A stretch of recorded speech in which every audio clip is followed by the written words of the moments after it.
लाखों नहीं बल्कि करोड़ों लोग जो हैं वो जानना चाहते हैं।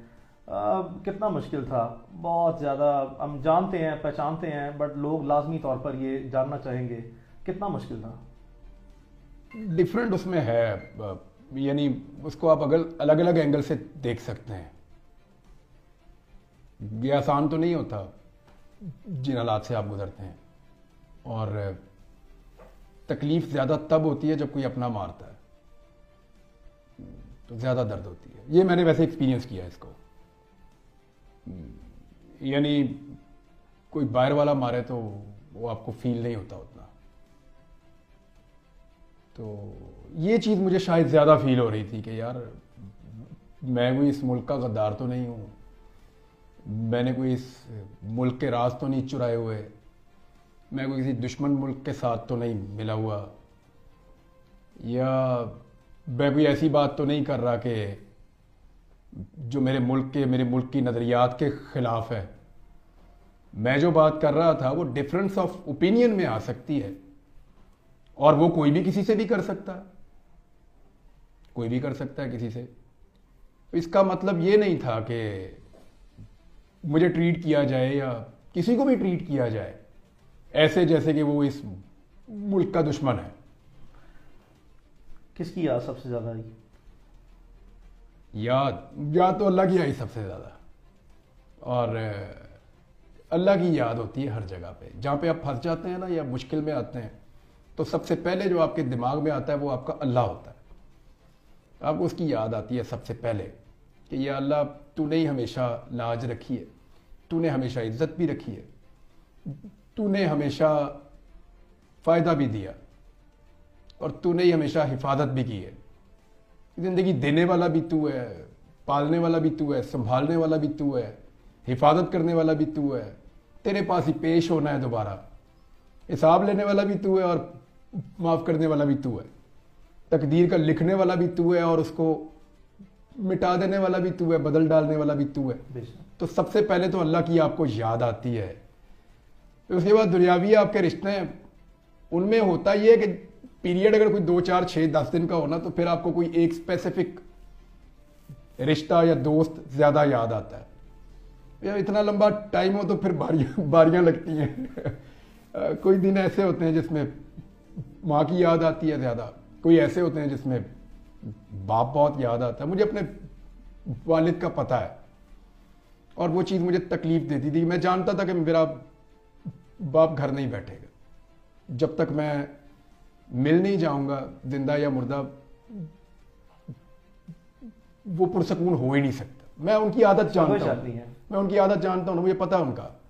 मुझे पता था कि वो सांस नहीं लेंगे जब तक, चैन से नहीं बैठेंगे जब तक कि मुझे ढूंढ नहीं लेंगे किसी भी हालत में। सुबह 4 बजे, सुबह 6 बजे, रात 12 बजे, दिन 3 बजे, 24 घंटे में कोई ऐसी घड़ी नहीं है। मैं हकीकत में बहुत सी चीज़ों का ऐनी शायद गवाह हूँ, और मैं बल्कि इसी बात की गवाही भी जो है वो देने के लिए तैयार हूँ कि ये बात 100% इस चीज़ की मुझे ऐसा हुआ। इसकी मुझे तकलीफ होती थी। मुझे उनकी आदत का पता था अपने वालिद की।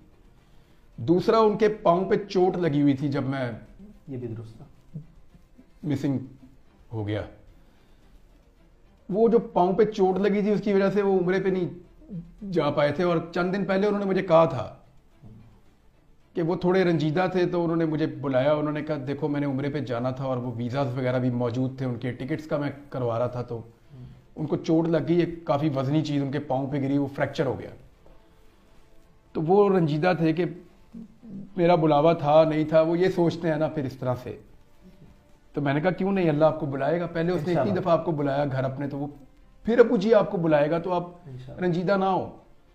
तो वो ज़ख्मी हालत में मैं उनको छोड़ गया था। तो मुझे ये था कि वो ज़ख्मी भी हैं और मैं मिसिंग हूँ, तो वो बहुत परेशान हो गए। और फिर वो, मुझे ये भी पता था कि वो घर नहीं बैठने वाले अब।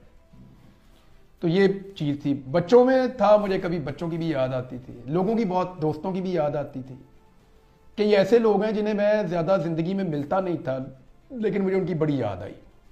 अब शायद वो उस वक्त मेरे लिए कुछ दुआ कर रहा था या कुछ उनके दिल में मैं था, तो आती थी याद लोगों की। और यानी अलग अलग है। कुछ लोग ऐसे हैं जिन्हें याद करने की ज़रूरत नहीं थी, वो हर वक्त साथ ही रहते थे। मेरी अम्मी है, मेरी वाइफ है, वो मेरी बड़ी सपोर्ट है। कोई शक नहीं। और मेरी माँ ने यानी मुझे हमेशा बड़ा हौसला दिया, मेरी अम्मी ने। और मुझे हमेशा उन्होंने कहा कि बहुत अजीब और बुरे वक्त भी हमने देखे हैं ज़िंदगी में, मैंने कभी जिक्र नहीं किया। तो उस वक्त मुझे मेरी अम्मी सपोर्ट करती थी हमेशा कि बेटा निकल जाएगा ये वक्त भी, तुम आगे बढ़ो।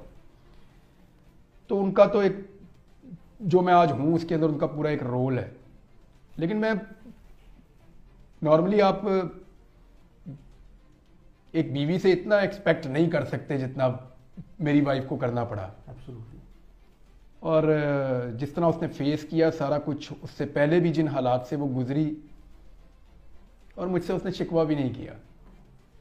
अभी जब मैं आया वापस तो उसने मुझे, यानी मैं अभी थोड़ा बोल नहीं पा रहा था, मुश्किल थी बोलने में। अभी भी अगर थोड़ा कोई प्रॉब्लम हो तो मैं माजरत चाहता हूँ, मैंने पहले भी कहा। तो उसने मुझे एक दिन भी रियलाइज ही नहीं होने दिया कि आप स्टैमर कर रहे हैं या बोल नहीं पा रहे। उसने कभी बातों में भी उसने मेरे दिमाग में ये बात नहीं आने दी कि मैं स्टैमर कर रहा हूँ। सबसे ज्यादा बात मैं उसी से कर रहा होता हूँ घर में। तो उसने मुझे ये रियलाइज ही नहीं होने दिया, कभी मुझे ये कहा ही नहीं कि ये चीज़ उसको पीछे ले जाती है या उसके लिए प्रॉब्लम हो जाता है। और मेरी रिकवरी में भी इन्हीं लोगों का ज़्यादा हाथ है।